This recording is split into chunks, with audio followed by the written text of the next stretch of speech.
Well, good afternoon and welcome to everybody that's joined us. It's really, really nice to have you with us. We're going to be going through a presentation over the next hour or so, and we're going to provide you with as much information as possible so that you can make a decision or do some research, or maybe just from an educational point of view, you'll find this interesting. We'll also find out who you are, what your interests are, and where you fit into the occupational health and safety world, whether you're in auditing, whether you are in training, and so forth. But we'll get straight into that in a moment. Now, what I'm going to do is I'm going to introduce the team so that you know who we are. And it's important to note right in the outset that I'm not a lawyer. Even though I have a background in law enforcement, many years in law enforcement and the prosecutorial processes, I'm not a lawyer. So if you're looking for legal advice, don't look to me, but you can approach us because we are connected with a number of occupational health and safety legislatively orientated attorneys. So enough with that, get straight into it. I need to give you this contact number if you haven't received it yet, and Natalie will introduce herself in a moment. So would you like to grab your phone and just take a photograph of that screen? So you've got Natalie's email address and her contact number. The number is 082 499 6911. That's 082 499 6911. So let's introduce you to the team. The top over there, you'll see myself and Penny and Natalie. I'm going to ask Penny to introduce herself straight away.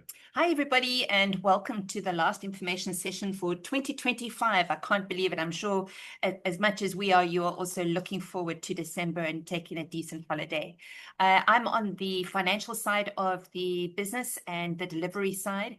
I'm also on the e-learning platform and the accreditation solutions for QCTO and Department of Employment and Labour.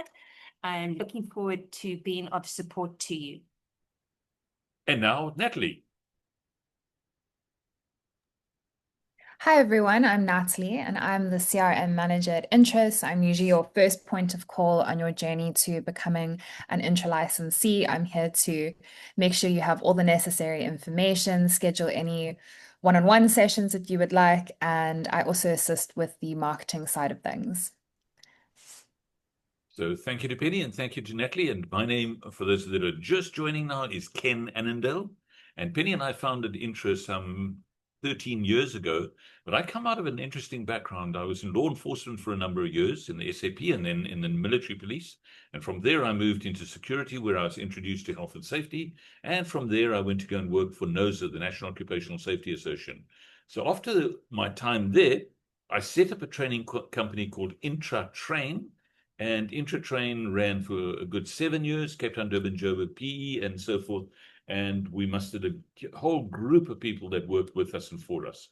However, we decided some years ago that instead of running a health and safety training company, what we would do with our business experience and background is we would provide people who want to set up their own businesses with some support and background and equip them to get them up and running as quickly as possible. So they don't have to or didn't have to learn the lessons that I learned the hard way. The rest of our team include people like our debtors clerk, our head of research and training material development, the folk that run our e-learning platform. We have 2 people in the IT world that help us, systems analysis and things of that nature. We'll talk more about that.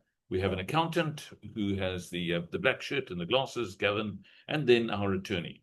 So that's the basic team. We've got a number of other people that freelance with us as well from time to time.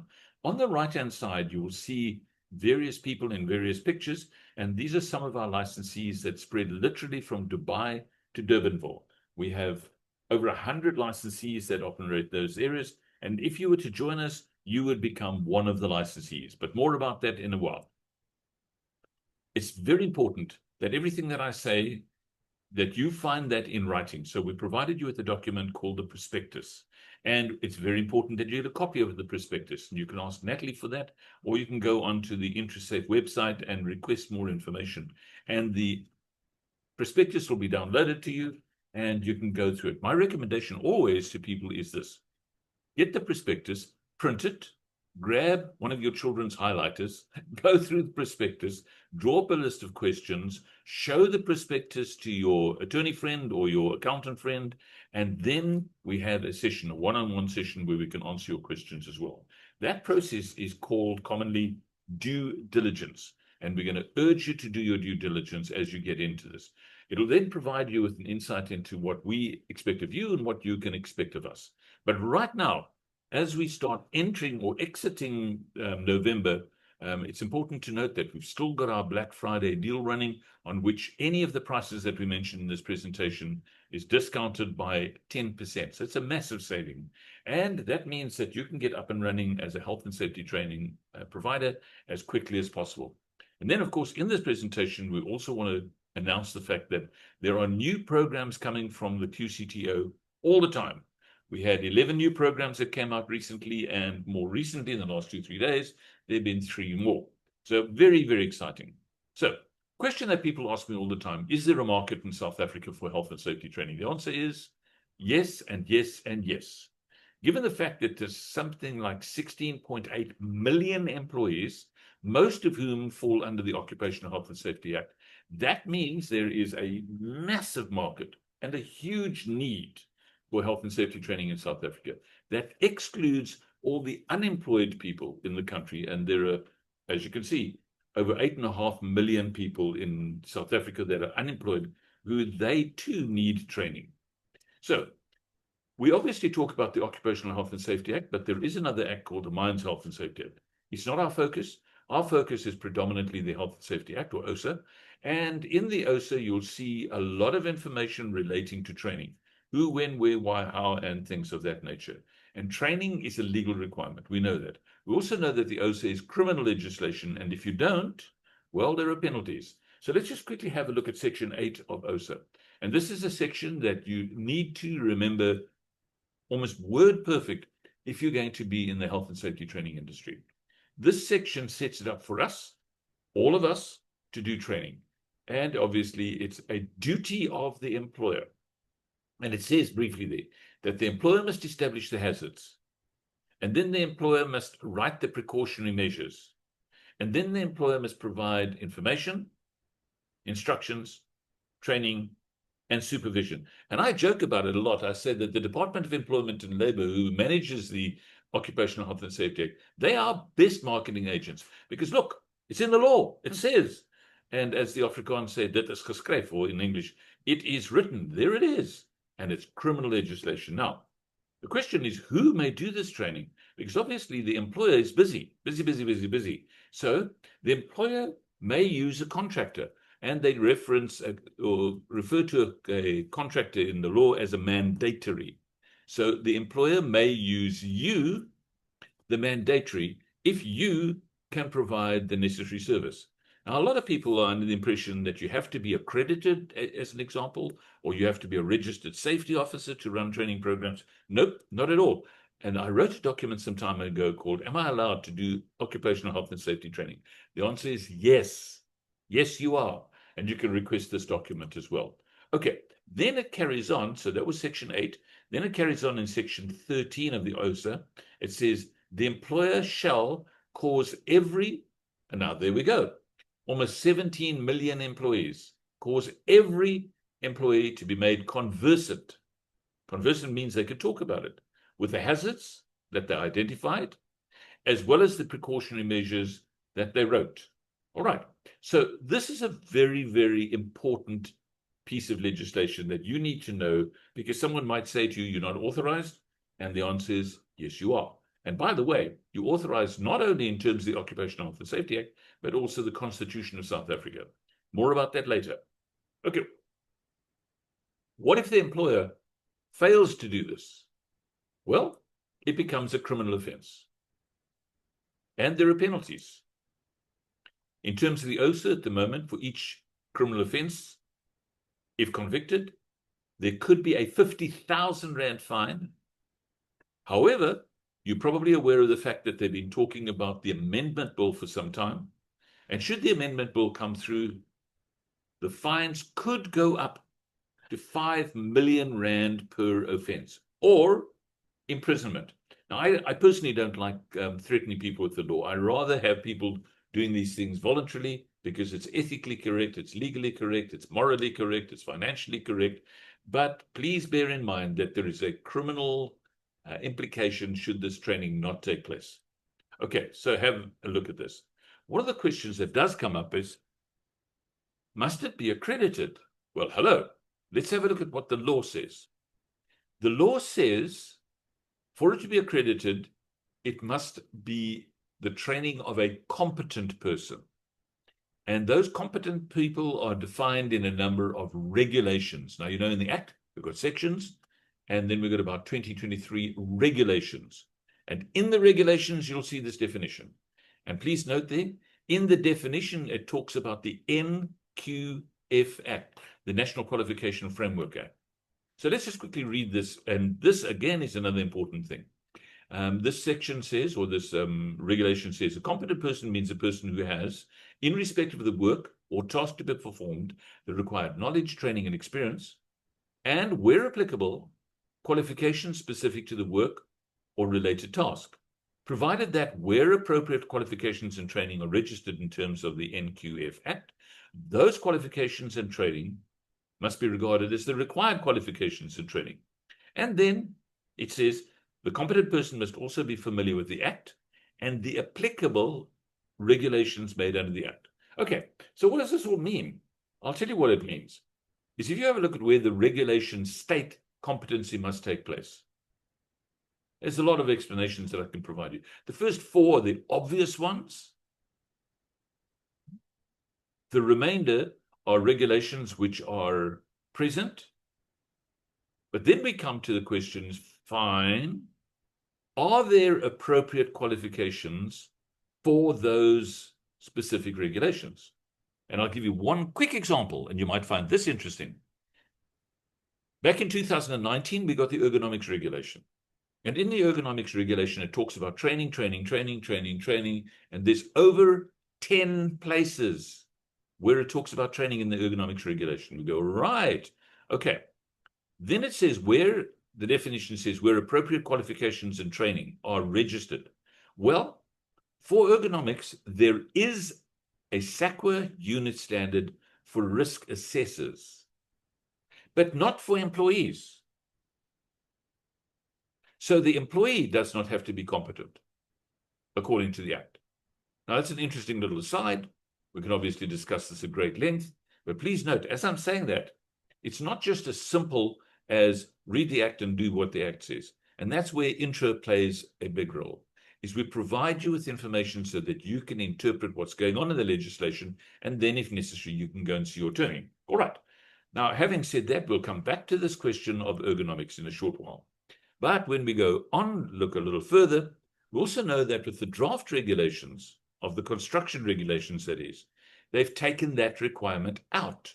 So accreditation and competency, as we know and understand it, has a new definition in the draft regulations. So keep your eye out to see when that regulation is published and what they say in the regulation. So now you might not have the time to go through the regulations and see the law and read it and understand it and get legal opinion and things like that. That's a role that we play. We'll provide you with information, educational information, so that you can take advantage of that. All right, let's move on. Now, when we talk about accreditation, very important for you, the training provider, to know what these terms are. And wow, my experience is a lot of people are completely confused when it comes to these terms. And if we had to say and do a test, maybe just of this group that we've got here today, if you had to do a test, how many of you would get 10 out of 10? Do you know what accreditation is and can you define it? Do you know where to find this thing about you've got to agree on the training that needs to take place? Do you know and understand what the word alignment is, or approval, or certification? Because these words come up over and over and over again. And if we're going to be doing occupational health and safety training, and we're going to be providing people with a little bit of information from an educational point of view as to what these things are, we, the trainers, the facilitators, the instructors, we need to know these words. We need to know what competency is. We need to know what SAQA's definition of competency is, and we need to know what the Department of Employment and Labor, the legislative definition of competencies, and then compliance and registration and verification, and lastly, licensing. And that's essentially what INTRA does. We license people to run training programs. And what does that mean? Well, it means that you can run training programs in-house. And for many organizations, running an in-house training program means that they can save a lot of money. They can also make sure that they comply with the legislation. It also means that they can customize the training so it suits their specific risk profile. It obviously would then improve the efficiency of the organization and the body of knowledge that's shared across all the employees. So in-house training, we help have a number of licensees that are large in-house companies and organizations. But then, like yourself, maybe you want to run a training business. And from our personal perspective, Penny and my experience in small business, we know and understand that there are certain characteristics of the person that's going to be running the programs. And we will be talking to you about that in a one-on-one interview. We will talk to you about your preparation and your readiness to run a business. But please note, and it's almost a word of be aware that running a business, on the one hand, could be very profitable, but on the other hand, it's hard work. It's not a walk in the park. But knowing that and being prepared for that will mean that you can run a really profitable, successful business. Okay, so what did we do? Well, what we did is that we said, let's put a business model together, which is almost like a franchise. It's not a franchise in terms of the Consumer Protection Act. It's called a license. And this license will comprise of these different elements. And we'll go through each of these elements, and we'll also put that in the prospectus. So firstly, there's the business options, and we'll talk about the licenses. Then the onboarding, the orientation, the product orientation, and the online marketing setup. Followed with that, we have legal compliance training material that we provide. We have an e-learning platform. We have some old unit standard aligned training material that is still available, can be used in certain circumstances. We also have ongoing education via webinars and product updates and we record this and we stick it onto Zoom and YouTube. We're also starting as of from now, I think it's a week from now, 8th of December. 8th of December, we're starting our ISO workshops and the guidance around ISO because it's becoming more and more prominent. And maybe you didn't know this, but for the first time, we actually see ISO mentioned in the Occupational Health and Safety Act. How about that? It's in one of the regulations. Then a very exciting part of what's happening in the developmental world is understanding how to use AI in a occupational health and safety training environment and consultancy environment. And we've started running workshops on that, and we'll be doing this on an ongoing basis so that you are not left behind. From there, we say, great. Now, what about QCTO? Because I'm sure you know that there's been a transition from SETA to QCTO, and it's still taking place. So what we've done very deliberately is that we have said, fine, let's monitor all these new QCTO skills programs, and SP is a skills program, provide the training material, and then train up the people so that they can run their own training, first and foremost, and get their own accreditation. And Penny will be talking about that in a moment. Then from there onwards, as your business is starting to function, we have a significant network that literally stretches, as I mentioned, from Durbanville to Dubai. And you're going to have the opportunity of embracing this, the power of this network. And then finally, we have various upgrades. So you can start small and grow your business, and you can get to a stage where you have a really significant organization. Now, Penny's going to be running the next workshop on December the 4th, and she's going to be talking about that in a short while. So if you become a licensee between now and then, take advantage of the Black Friday offer.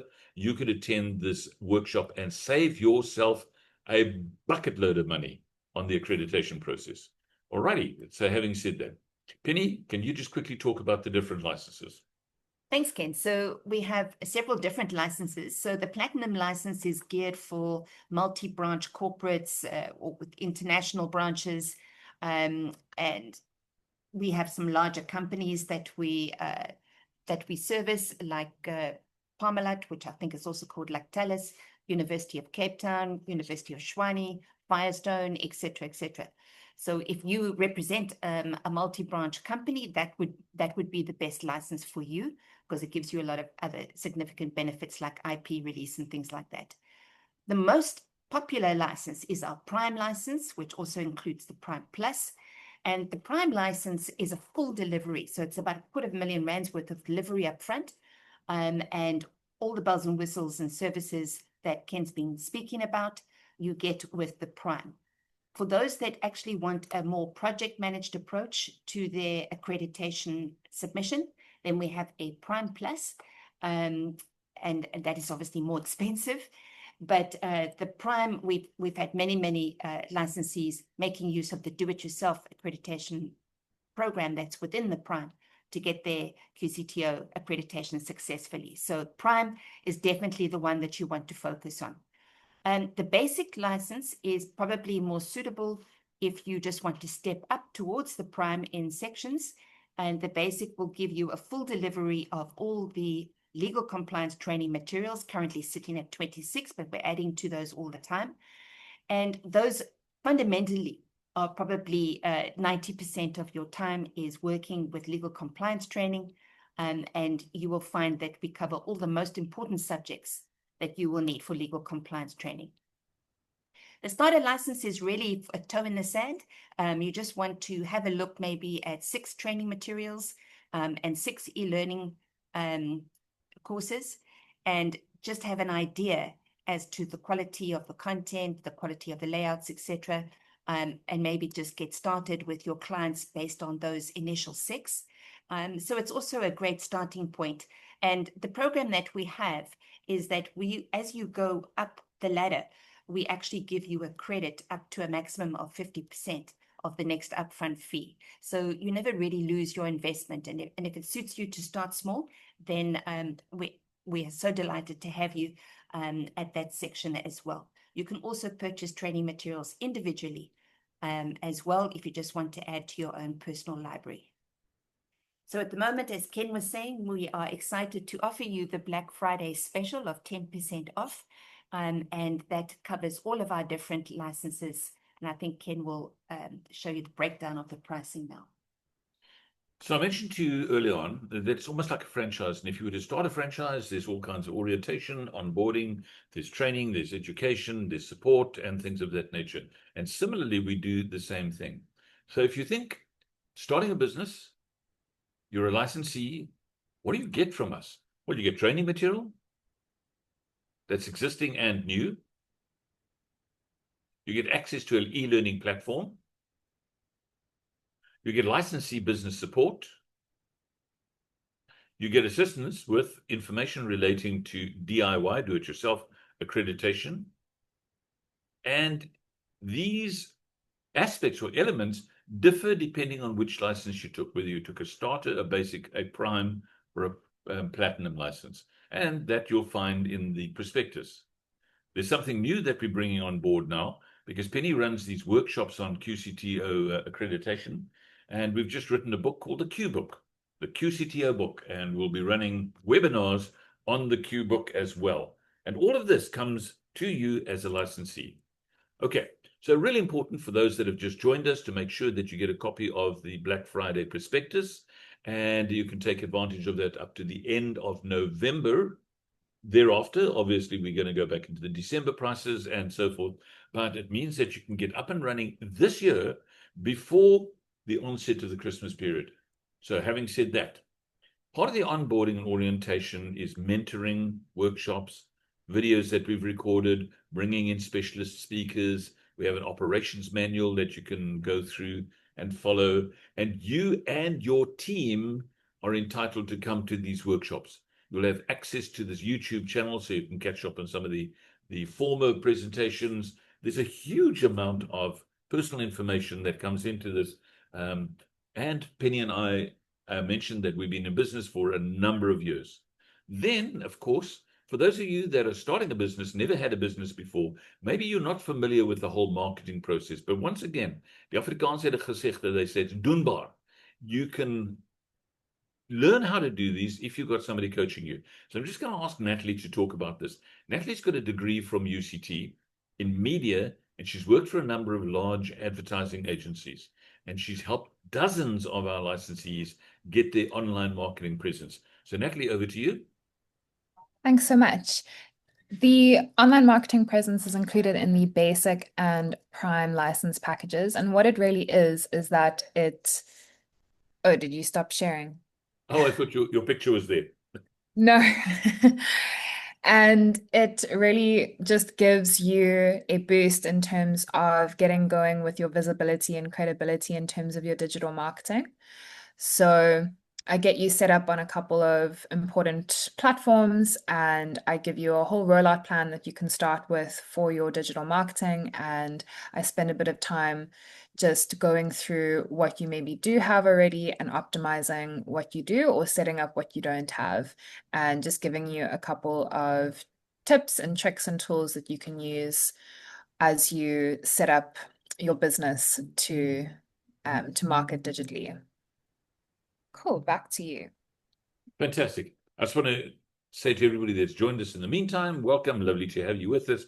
My name is Ken Annandale. You just heard from Natalie Annandale, our Customer Relations Manager, and this is Penny Jones, my business partner, and my wife. And the business is run literally as a family business. However, we've got a number of people that support us with the business. So let's go back to the screen share, and we'll carry on with the presentation. So this is what Natalie was talking about. And I can assure you that those of you that don't know the social media space, this is something that you could really learn. I mentioned earlier on that we've also got AI workshops, and I'm using AI to with great satisfaction for some of the simpler projects that I'm running at the moment. And we're going to show you how to do that as well. Okay, so having said that, Natalie, is there anything else you'd like to add? Not for now. That's all from my side. Fantastic. Thanks, Natalie. Okay, so having said that, starting a business, if you're on your own, you're lonesome, as they say, it's really difficult. With our network, we have people that are highly experienced. We have a couple of lawyers, got 1 or 2 doctors. We've got people that, for instance, somebody that used to be with the Department of Employment and Manpower and now Department of Employment and Labor, and they are there that you can collaborate with. And as an example, you might find yourself in a position where you need somebody to run a Working at Heights program that is accredited, and you go, well, I'm not accredited yet, but don't worry. What we would do is that we would put the request out to the network and say, who is available in Kimberley to run a Working at Heights program that's accredited? And you have access to those people, hundreds or so people that you can access. I think this is an absolutely phenomenal aspect to our business. And where else would you get that without building a network of that nature and size? Okay, so when we're talking about the definitions, we spoke about compliance. Now we know that Section 8 says identify the hazards. Then it says write the precautionary measures. Then it says inform, instruct, and train. So throughout, wherever you go on your journey with the health and safety business, realize this, it's legal compliance. And we've got a lot of legal compliance training programs that I'll introduce you to in a moment. But we've also got new QCTO programs, some of which line up with the legislation. So they too are legal compliance. So what have we got? We've got 26 programs that are delivery ready, and they comprise of facilitator guides and learner guides and PowerPoints and various bits and pieces. But please note, these are non-credit bearing programs. These are not part of the QCTO stable yet. So there's 13 that you can have a look at, and there's another 13 that you can take a look at. Now, you might be coming into the health and safety world from, let's say, an auditing point of view, a consulting point of view. Don't worry. I will just explain how this thing works. So if you have a look on the left-hand side, you see number 10, EnviroTrack. It's environmental awareness. That's the environmental regulation that I spoke about that came out in 2019. And the question is, how do you then start working with that environmental regulation? Oh, sorry, my apologies, the ErgoTrack. How do you start working with the ErgoTrack and ergonomics? Well, simple, straightforward. First and foremost, we'd say, do the e-learning program, and you'll have access to that as a licensee. Once you've completed the e-learning program, you'll have a reasonable understanding of the topic. You're not a subject matter specialist at all yet, but then we say, next step, watch the videos that we've got on YouTube on ergonomics. And the co-developer of the training program is one of South Africa's top ergonomists. Watch his video. Then you've got your training material that you'd receive, unpack it, and go through the training material, go through the PowerPoints, go through the facilitator guides. Now you're getting ready.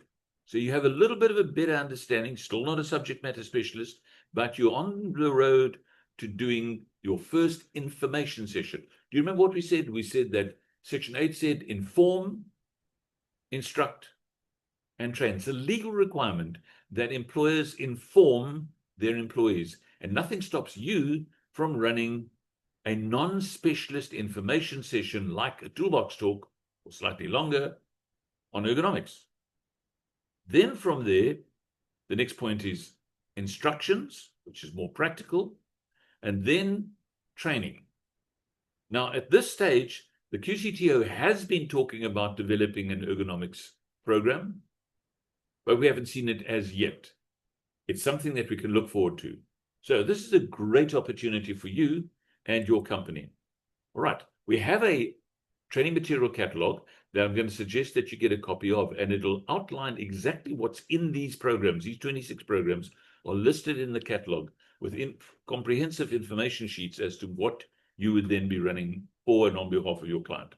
Okay, at the same time, we're also aware of the fact that there's this transition from SETA to QCTO, and SAQA, Department of Higher Education, and so forth, they're in control of that process. And with SAQA, there were unit standards. I'm sure you're familiar with the term, unit standards. And those unit standards were used by the various SETAs. And you could, those years, get accreditation with the SETAs. That's changed because now we've got to get accreditation with the QCTO. However, the unit standard can still be run, but this time as a non-credit bearing training program. So let me say that again.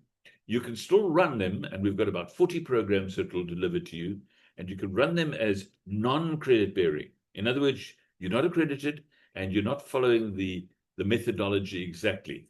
But it's exciting to know that there's lots and lots of opportunity. So do the maths, 26 legal compliance programs and 40 SAQA unit standards.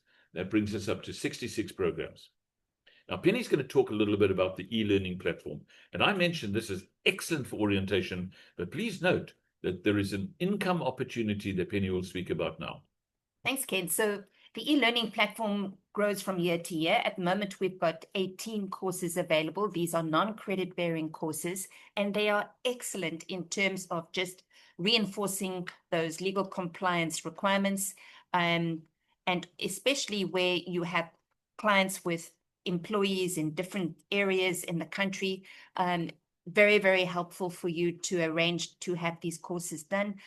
They can also be used as refresher courses. So maybe you've done a face-to-face course and you book the e-learning 2 or 3 months' time.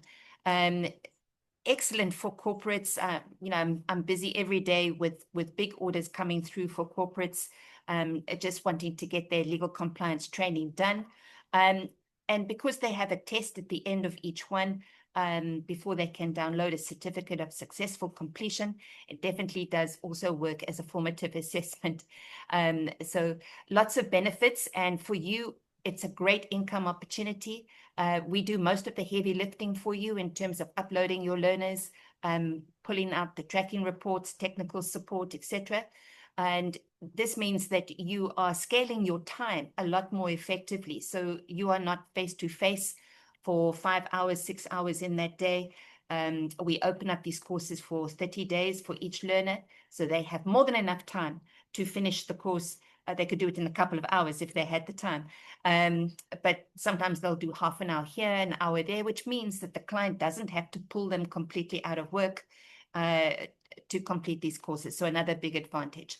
But a great income opportunity. We charge you a wholesale rate only per learner per course. You charge your client a retail rate. So you can pocket the difference and add an extra 10, 20 or 30K to your monthly income without all of the stress and strain. I mentioned the fact that we've got a YouTube channel, and Penny recorded a whole discussion on how to make money from e-learning. Because Penny, what's the cost to set up an e-learning platform? Well, it depends which platform you're using. I think they've come down a lot in cost, but it could be quite expensive. It could be 50 or 60K.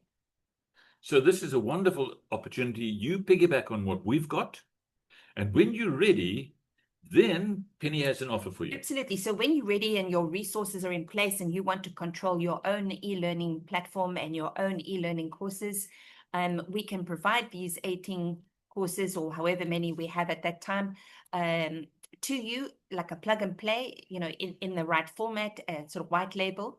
And your IT guys can customize and put into your website, etc. We charge you an IP release fee for this, but we only charge you that once, and then you have that IP copyright if you like to go ahead and make use of these courses on your own website. Back to what I was saying, obviously you're going to have people working with you, and you can get them to go through the e-learning as well to make sure that their information, their knowledge is up to scratch. Right, now we come to something which is very, very significant. And this is Penny's department. She has worked extensively on this to make sure that you get the very, very best service. And I'm going to just introduce her by saying this. Previously, we used to use people, so we call them consultants and agents, to assist with accreditation. And we then discovered after a while that that becomes an exceedingly expensive process, on the one hand. Secondly, we also found that the QCTO has now said, and you can see this in their booklet, The Road to Success, they've said they don't want to deal with consultants or agents anymore. They want to deal with you. So over to Penny. Well, we're very excited about our in-house do-it-yourself accreditation support program. We've been working on it since January of 24, and we've got a whole team that's working with us on this.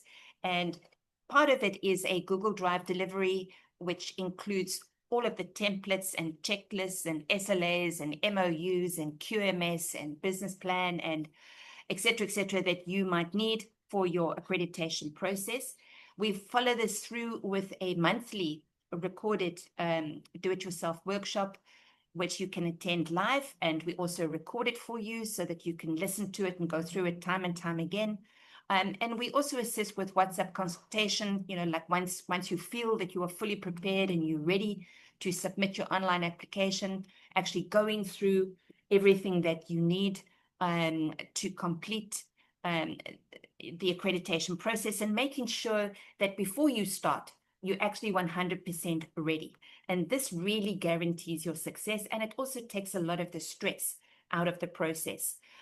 So yes, it's a big investment from our side in terms of time and the team that we've pulled together here, but it's really working very well, and we're super proud of all our licensees that have come through the accreditation process successfully, and also, the compliments that they are constantly receiving from the verifiers with regards to the quality of their training material, the expertise of their subject matter experts, and the quality of their site presentation. So we really are looking to always upscale quality.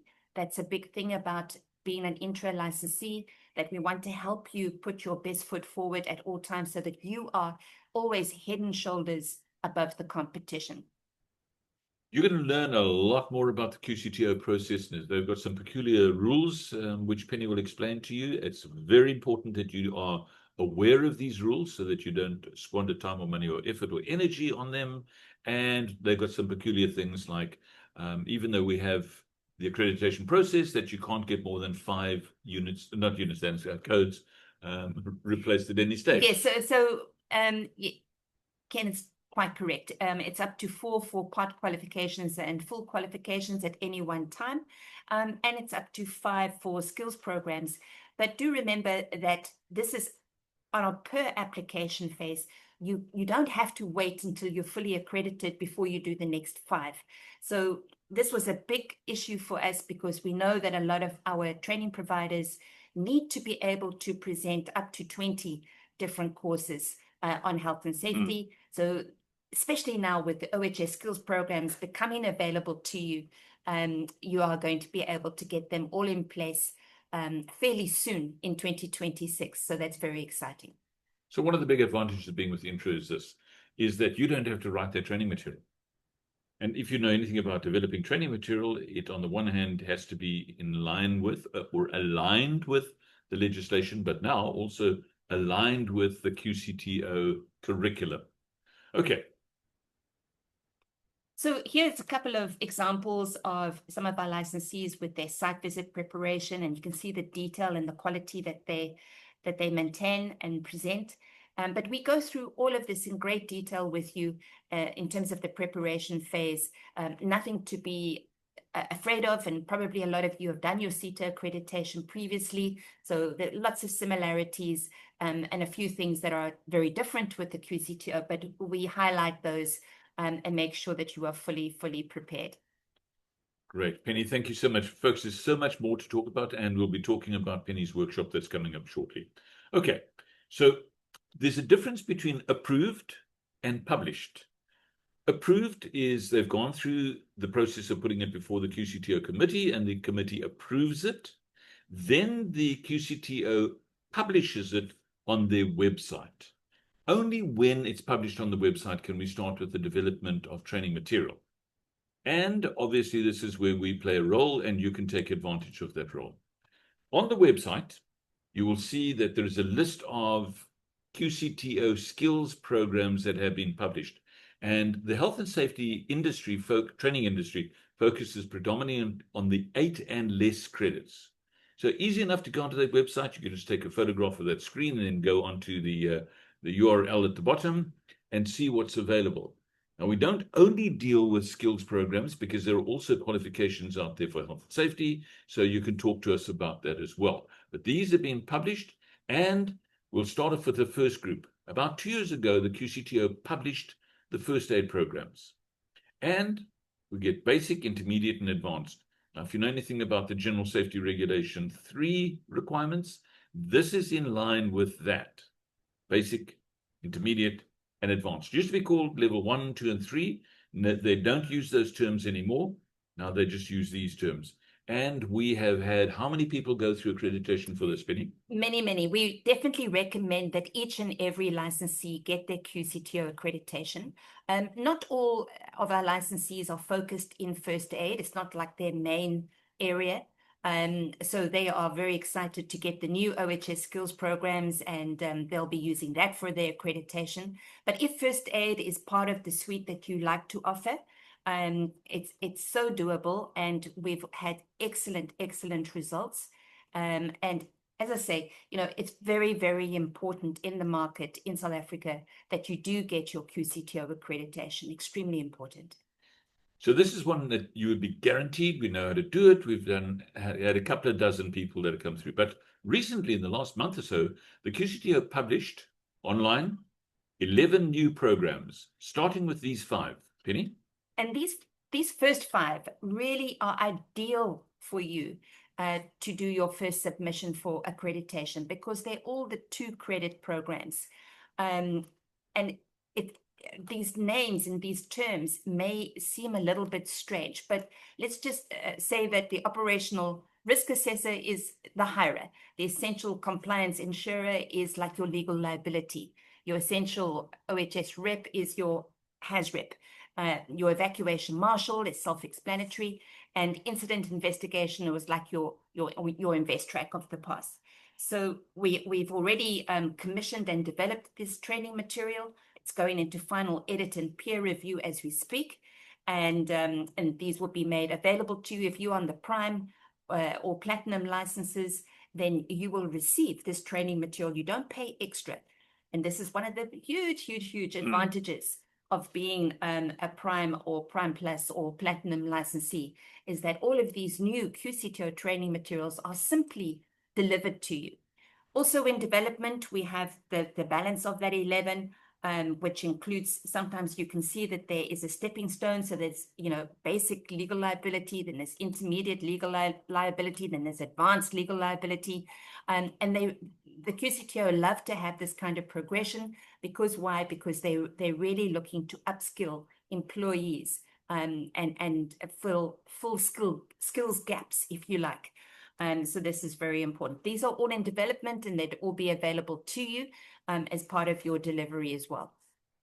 100%. So we said there's 26 programs that are legal compliance programs, ready to rock and roll, done, dusted, tested in the marketplace, popular in the marketplace. Then there's another 40 or so SETA or SAQA unit standards, which are now slowly but surely being replaced by the QCTO curriculum. All right, having explained that, let's just move on to the next one. Here's an interesting thing we've just seen recently, the last couple of days. Yes, so the scaffolding at last we've seen the freestanding scaffold tower erector and inspector, which is only 6 credits. The scaffold hand and scaffold fixer are really heavy on the credit size, so more probably in line with like a career path program. But really exciting to see these becoming available, and we'll look at certainly developing the 6 credit program for you. And the construction industry is still in a growth mode. Some of you may have seen the report today that Stefanuti Stocks has gone through a complete management uplift, and Stefanuti Stocks will be coming back into the marketplace aggressively. And in that, we know that there's the general safety regulation and the construction regulations. Both of those regulations talk about scaffolding. So you could get ready to run sessions on that. And remember what we said. We said that the employer must ensure that the employee is conversant. And we said that the definition of competency means that the person also knows and understands the law. So there's a training program in that. And we see that some of these regulations require competency. That's something I'm going to suggest that you do your own homework on to make sure that you're absolutely clear on that. But do you see the opportunity? This is a wonderful opportunity for people like yourself to actually make a contribution, whether information, instructions, or training. So with the training material, or the QCTO training material, you get the following documents. We'll provide you with facilitator guides and visuals, with learner guides and workbooks. You'll get a practical workbook. You will receive a thing called a FISA, an FISA, which is the final integrated summative assessment. Then there is the Form 3 program implementation, the Form 4 learning matrix, and of course the curriculum off the website, as well as their explanatory document. So these are documents that we prepare, provide you, you can start using them. And when it comes to accreditation time, the verifier who comes to do the site visit, remember the pictures that you saw of the rooms, they will want to look at your training material to see if this all lines up. Okay, so that's a very exciting part. And I can tell you that each one of these programs that we've been talking about will take at least 2 weeks to develop the training material. So you can do it. And by the way, if you know how to do it, call us. We need more hands on deck because there's a lot of stuff that's coming. Let us know if you're available. But having said that, let's move on to those which are still to come. Okay, so we saw that there's the ones that are published and then the ones that are approved, awaiting publication. Okay, so Penny? Yes, so the SETA has another 7 in the pipeline, including ergonomics. And I know that you're all looking there at ergonomics because it's such an important one, because it states clearly in the regulation that every single employee must go through ergonomics training. So this is a fantastic advert for your services. So there you can see that's in the queue, and some further OHS system implementer and audit facilitator, system support, etc. We do think that these will be coming out maybe February, March. We've got no real idea, but we'll definitely keep you posted, and we'll be developing these as soon as they come out. If you're new to the QCTO world, I want Penny just to explain what these different terms are. So the SP stands for Skills Program, and it's given a number. So you remember with the unit standards, each unit standard had a different number. This is now the QCTO equivalent. The NQF relates to the NQF level of your learner. So, if it's NQF level 3 or NQF level 2, etc., you understand as to how the curriculum what level the curriculum has been pitched to, and that needs to be reflected in the training material. And by the way, NQF level 4, for instance, could be like a grade 10, as an example. So the credits relates to the number of notional hours required for the training, and this could include not just your classroom training, but it would include homework and other sessions as well that would be part of the total package in terms of the whole course. Right. So they don't call them unit standards anymore, they call them QCTO codes. Now, with a little bit of adjustment in your mind. The QCTO do tend to be very heavy with credits. In fact, I'm sure many of you here probably know the story that 2 years ago, the CEO of QCTO even stated in a letter, of which we had a copy, that they were not going to be publishing any courses less than 8 credits. But then there was a lot of pressure brought to bear, and here here's where we are, and this is why there's been such a big delay in developing these. But, you know, some of these skills programs are sitting at 20 credits or 30 credits. You know, I think clients are going to hesitate to make their learners, their workforce available for these kind of time periods. But we will definitely make sure that all of the under 8 credit OHS skills programs are available to you. You heard me speaking earlier on about the thing called the Q book, the QCTO book workshops. And we'll explain all these terms to you in greater detail so that you know and understand it. QCTO and SAQA and SETA and NQF love their acronyms. Absolutely love them. So there is an organization called the LG SETA, which is the local government SETA, and they have got 7 programs which are significantly more advanced, and they all focus around firefighting. So these are the professional firefighters. And at this stage, it's been approved, but they're not yet published. So these are the approved skills programs and curricula. And you can see that the credits here are very, very high and really not suitable to where we would be focusing on. But they do tell me that in the queue for them, as early on as next year as possible, there is going to be a basic firefighting skills program, which we'll all be able to make use of. And that will replace, like, you know, those unit standards related to just basic firefighting. Our legal compliance training material is outstanding. It actually aligned to 2 of the old unit standards for fire training. And it's an excellent, excellent foundational fire training course. So QCTO hosts these workshops in conjunction with a quality partner, and that would be a SETA. And if you want to sit in on a workshop that, or a work group as they call them, dealing specifically with the fire industry and firefighters and professional firefighters, you can contact the work group coordinator. Absolutely. There's the email address at the bottom. Maybe you can write to them and volunteer to participate. Great. Moving on. We'll use this term development. So what's under development at the moment? And the working at heights unit standards have not been replaced as yet by the QCTO.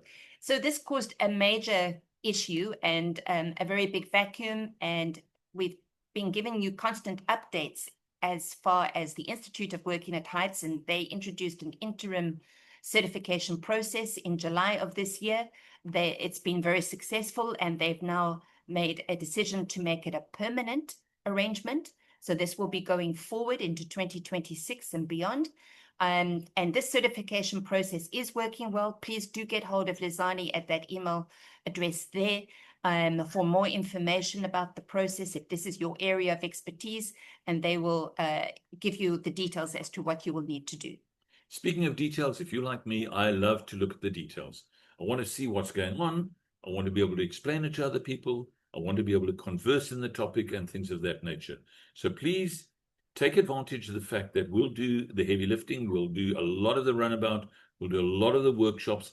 Penny is constantly in contact with the SETAs and with the QCTO and organizations like the Institute of Working at Heights, specifically so that you don't have to spend time on it. So part of the process is that you do have to register with ASDSA, and this is so that they can ensure that your certifications, etc., are in order. And a foundational part of that, as it is with QCTO, is that you do have a current facilitator and assessor statement of result, proof of statement of result, either with the ETDP or with the QCTO equivalent. You must have at least 3 years experience in working at heights training. And yeah, there will be a couple of other certifications, etc. They will look to see that everything is verified. INTRA are members of SIOSH, the South African Institute of Occupational Safety and Health. And if you're a member of SIOSH, keep your ear to the ground, keep your eye to well, nowadays, keep your eye to the website, because there are things happening all the time. There's information sessions taking place, and we're going to strongly suggest that you get involved and watch the space, because things are really going to happen in 2026. So Penny, we spoke previously about our franchise-like arrangement, And for our participants today, we'll give you more information in our prospectus. There's a lot of information that we can share with you now, but I'm looking at the clock and I'm seeing that we're coming up to the hour, and I want to stop on the hour if at all possible. So please feel free to jot down questions. You can ask these questions of us. You can ask them of SIOSH. You may or may not know that SIOSH has an advocate, Advocate Renard Luch, who is available to answer questions for SIOSH members. They've got a platform with all the legal, where the legal questions can be asked.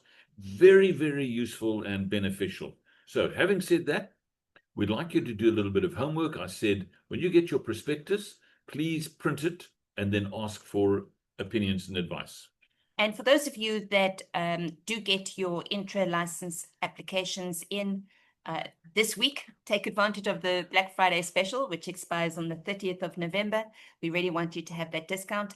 Then I will look forward to having you with me for our last workshop of the year on Thursday from 9 a.m. until 11 a.m. It's a 2-hour workshop, which is going to take you through all the different steps of the QCTO accreditation process, and show you where to find everything in the Google Drive, etc., and just make things a lot easier for you as you prepare everything during your Christmas holidays. And it's not just you, but also your admin staff. They can attend. Your Yes, facilitators can attend this. Absolutely. So that you equip and empower them as well. So I'm going to ask Natalie just to quickly run through the different options and what they are going to cost, and then you can ask questions about these afterwards in our Q&A time. Directly after we finish the recording, we're going to have an offline Q&A. So here we go, Natalie. So the platinum license is negotiated based on the number of employees and branches, and this starts at 105,500. All prices are exclusive of that.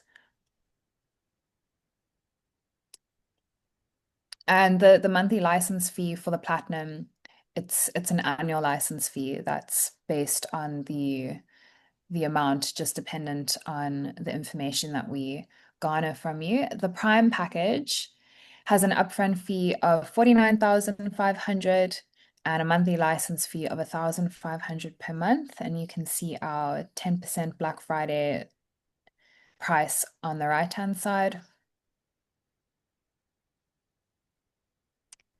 Then there's our Prime Plus package that has an upfront fee of 69,500, also a monthly license fee of 1,500.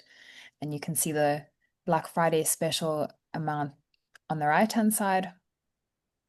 You can see there's a significant difference between Prime and Prime Plus in terms of the fee, and that additional 20,000 Rand goes to people that will be running around holding your hand. So that's why we urge you to learn to do it yourself. And once you do it yourself, you can save yourself a lot of money on that. Okay, Natalie, next one. The basic package has an upfront fee of 29,500, also a monthly license fee of 1,500. Which means that you can get up and running as quickly as possible. And we've priced it in such a way that it becomes as affordable as possible. If you were to buy an outright franchise, Penny mentions about 250,000 Rand. But I also want to say to those of you that are new to business, please note that any and all expenditure incurred in setting up a business is tax deductible if you maintain your accounting records properly. Bear that in mind. And then the last license is the starter license. Yes, and that has an upfront fee of 15,500 with a monthly license fee of 500 Rand. In the prospectus, you're going to get a lot more information as to what the license includes, what your rights are, what the benefits are, and things of that nature. And that's why we suggest you get a copy of the prospectus. We also sell our training material individually for 2,604 Rand 35. Okay, so something that I did not put into the PowerPoint presentation is that this does not apply to the QCTO material. You can only get the QCTO material as a licensee. But if you're just an outsider or an independent and you want to buy any of the legal compliance programs, please feel free. We've got an online shop and you can acquire it through that. And then I just want to say that we're about finished with the presentation. There are a couple of steps that I'm going to suggest that you take. Make sure you got the prospectus.